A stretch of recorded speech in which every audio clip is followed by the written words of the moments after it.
हिंदी के एक नए एपिसोड में आपका स्वागत है और आज के इस वीडियो में हम बात करने वाले हैं तपस अनमैन्ड एयर व्हीकल के बारे में। दोस्तों, तपस ड्रोन वो ड्रोन है जिसका इंतजार हम सब काफी लंबे समय से कर रहे थे, लेकिन एक के बाद एक जो बुरी खबर है इस प्रोग्राम को लेकर के हमें मिलती रही। और सबसे बड़ी बुरी खबर तो ये सामने आई जब ये कह दिया गया कि ये जो रिक्वायरमेंट है उसको फुलफिल करने में सक्षम नहीं है, इसलिए आर्म फोर्सेस के द्वारा जो बड़ा ऑर्डर है ये प्लेस नहीं किया जाएगा। लेकिन फाइनली तपस को लेकर के हमारा एक लंबा इंतजार अब खत्म हो चुका है, क्योंकि सालों की डेवलपमेंट और ट्रायल्स के बाद फाइनली हमारा स्वदेशी medium altitude long endurance drone जो है अपने पहले ऑर्डर को प्राप्त कर चुका है। अगर हम एएनआई की रिपोर्ट की बात माने तो 22 जून की एएनआई की रिपोर्ट ने यह दावा किया कि भारतीय नौसेना 4 की संख्या में तपस अनमैन्ड एयर व्हीकल को मैरीटाइम सर्वेलेंस मिशन के लिए खरीदने वाली है। और ये जो ड्रोन है ये हिंदुस्तान एरोनॉटिक्स लिमिटेड और भारत इलेक्ट्रॉनिक्स लिमिटेड के कंसोर्टियम में मैन्युफैक्चर किए जाएंगे। अब डिलीवरी की बात करें तो एएनआई की रिपोर्ट में ये कहा गया कि कॉन्ट्रैक्ट साइन होने के 24 महीने के अंदर जो पहला तपस अनमैन्ड एयर व्हीकल है इसकी डिलीवरी शुरू कर दी जाएगी और उसके बाद चरणबद्ध तरीके से एक नियमित समय अंतराल में सभी जो ड्रोन्स हैं ये भारतीय नौसेना को डिलीवर कर दिए जाएंगे। हालांकि तपस अनमैन्ड एयर व्हीकल के ऑर्डर के बाद भी ये जो ड्रोन है ये ट्रायल पर्पज में इस्तेमाल किया जाता रहेगा, जहां पर defence research and development organisation इसको एक बड़ा कैपेबिलिटी बूस्ट देने का प्रयास कर रहे हैं। अब भारतीय नौसेना ने तपस को क्यों ऑर्डर किया इसके बारे में हम लोगों ने ऑलरेडी कई बार बात कर ली है, लेकिन जो मेन रीजन है वो ये है कि तपस एक वर्सटाइल प्लेटफॉर्म है और भारतीय नौसेना के लिए बहुत सेंस भी बनाता है, क्योंकि इसे ग्राउंड स्टेशन से अलावा जो शिप बेस्ड कंट्रोल स्टेशन है वहां से भी कंट्रोल किया जा सकता है। और इस बात का प्रमाण हमें 16 जून 2023 को तब देखने को मिला जब भारतीय नौसेना की शिप के द्वारा इसको कंट्रोल किया गया। दरअसल जो अनमैन्ड एयर व्हीकल था इसने एरोनॉटिकल टेस्ट रेंज से 735 आवर्स पे उड़ान भरी, जो कि चित्रदुर्गा में स्थित है और वो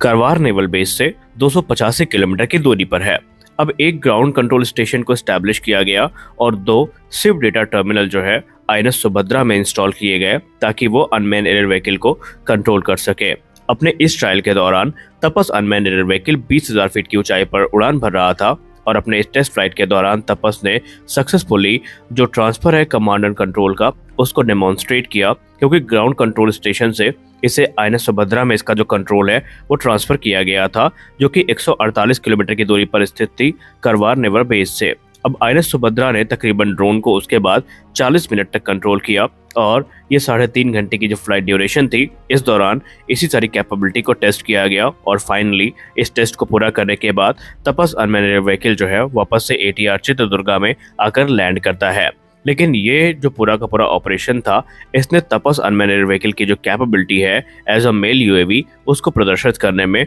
पूरी तरीके से सफलता हासिल करी और ये दिखाया कि इसका इस्तेमाल न सिर्फ लैंड सर्विलेंस में किया जा सकता है बल्कि इसका इस्तेमाल ब्लू वाटर में जो इंटेलिजेंस गैदरिंग, सर्विलेंस और रिकॉनेसेंस मिशन है जिसको हम शॉर्ट फॉर्म में आईएसआर मिशन कहते हैं उसको भी पूरा करने में ये सक्षम है, क्योंकि इस ड्रोन को हम ग्राउंड स्टेशन से भी कंट्रोल कर सकते हैं और भारतीय नौसेना की वॉरशिप जिसमें शिप डेटा टर्मिनल इंस्टॉल किए गए हैं उनसे भी ये ड्रोन कंट्रोल किए जा सकते हैं, जिसका मतलब ये था कि ये भारतीय नौसेना के लिए पूरी तरीके से एक वर्सटाइल प्लेटफॉर्म थे और बेनिफिशियल थे और इनके अपने एडवांटेजेस जो थे वो भारतीय नौसेना के लिए पर्याप्त थे। तपस भारतीय नौसेना के लिए जरूरी इसलिए भी है क्योंकि एक तरफ ये जो नेवी का आईएसआर कैपेबिलिटी है इसको बूस्ट करेगा, तो वही भारतीय नौसेना को इस प्रकार के मिशंस की काफी ज्यादा जरूरत है और उसका श्रेय जाता है बदलते जियोपॉलिटिकल सिनेरियोज को, क्योंकि आप सब ने सुना होगा कि हाल ही में शिप्स के ऊपर जो पायरेट अटैक्स हैं या हौदी रिबल्स के अटैक्स हैं ये काफ़ी फ्रिक्वेंट हो रहे हैं, काफ़ी लगातार हो रहे हैं और ऐसे में भारतीय नौसेना को अपनी जो नज़र है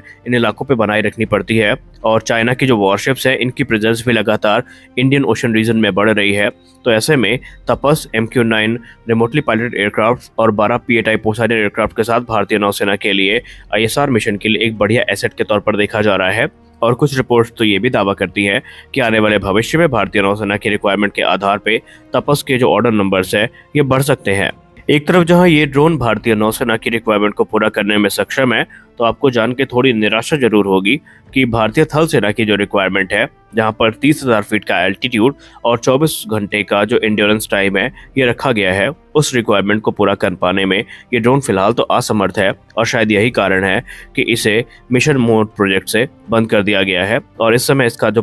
इस्तेमाल है DRDO के द्वारा जो कैपेबिलिटी एनहेंसमेंट है उसमें किया जा रहा है। लेकिन आपको बताते चले कि तपस ने अपने टेस्ट के दौरान जो रिजल्ट दिए ये भी काफ़ी बेहतरीन थे, क्योंकि रिपोर्ट्स की बात माने तो तपस ने तकरीबन 18 घंटे का एंड्योरेंस टाइम प्रदर्शित किया। इसके अलावा इस टेस्ट के दौरान तपस की जो मैक्सिमम फ्लाइट एल्टीट्यूड थी वो 28,000 फीट की थी, यानी 28,000 फीट की ऊंचाई पर और 18 घंटों तक ये उड़ान भरने में सक्षम था। लेकिन क्योंकि भारतीय थल सेना ने रिक्वायरमेंट में 30,000 फीट का एल्टीट्यूड और 24 घंटे का एंड्योरेंस टाइम रखा था, तो टेक्निकली अगर हम बात करें तो उस रिक्वायरमेंट को मीट कर पाने में ये सक्षम नहीं था। भारतीय नौसेना के केस में ऐसा बिल्कुल भी नहीं है। एक्सपर्ट्स ये मानते हैं कि भारतीय नौसेना के केस में 28,000 फीट का एल्टीट्यूड और 18 घंटे का एंड्योरेंस टाइम भी पर्याप्त है। और अगर हम बात करें एंटी पायरेसी मिशन में जो कि ब्लू वाटर्स में होते रहते हैं, तो उस केस में इसको और भी ज़्यादा महत्वपूर्ण माना जाता है। पिछले 13 वर्षों में तकरीबन 1800 करोड़ रुपए का जो इन्वेस्टमेंट है वो तपस प्रोग्राम में किया गया है और इस समय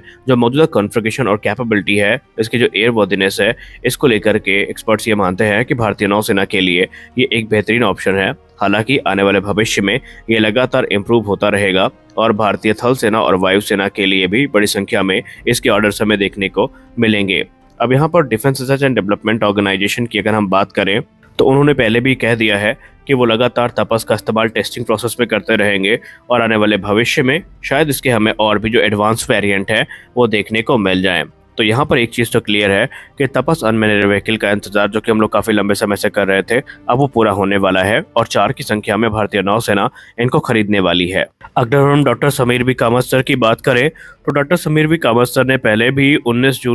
जनवरी के आसपास की रिपोर्ट में ये कंफर्म कर दिया था कि तपस अनमैन्ड व्हीकल का जो मौजूदा प्रोटोटाइप है इसका इस्तेमाल एक टेक्नोलॉजी डेमोन्स्ट्रेटर के तौर पे भी किया जाएगा, जो कि इसके सक्सेसर यानी आर्चर NG और दूसरे जो ड्रोन प्रोजेक्ट है उसमें एक महत्वपूर्ण भूमिका निभाएगा। क्योंकि उनका ये मानना है कि ये प्रोग्राम फेल नहीं है, क्योंकि ऑलरेडी इस प्रोग्राम ने अपनी जो बेहतरीन कैपेबिलिटी है ये सबके सामने रखी है और उनका तो ये भी कहना था कि आने वाले भविष्य में ये एक बेहतर एक्सपोर्ट पोटेंशियल भी भारत को दे सकता है। हालांकि कुछ चुनिंदा मीडिया हाउसेस है जहां पर तपस को लगातार क्रिटिसाइज किया जाता रहा था और उन्होंने हमेशा विदेशी ड्रोन्स का पक्ष लिया है। लेकिन एक चीज़ आपको माननी होगी कि तपस अनमैन्ड व्हीकल लगातार मैच्योर हो रहा है और वो दिन दूर भी नहीं होगा जब तपस अनमैन्ड व्हीकल में आपको 30,000 फीट का एल्टीट्यूड और 24 घंटे का जो एंड्योरेंस टाइम है वो देखने को मिलेगा। और अगर ऐसी स्थिति आ जाती है तो इसमें कोई संदेह भी नहीं होगा कि भारतीय थल सेना और भारतीय वायुसेना से बहुत जल्दी हमें एक जो बड़े ऑर्डर हैं वो देखने को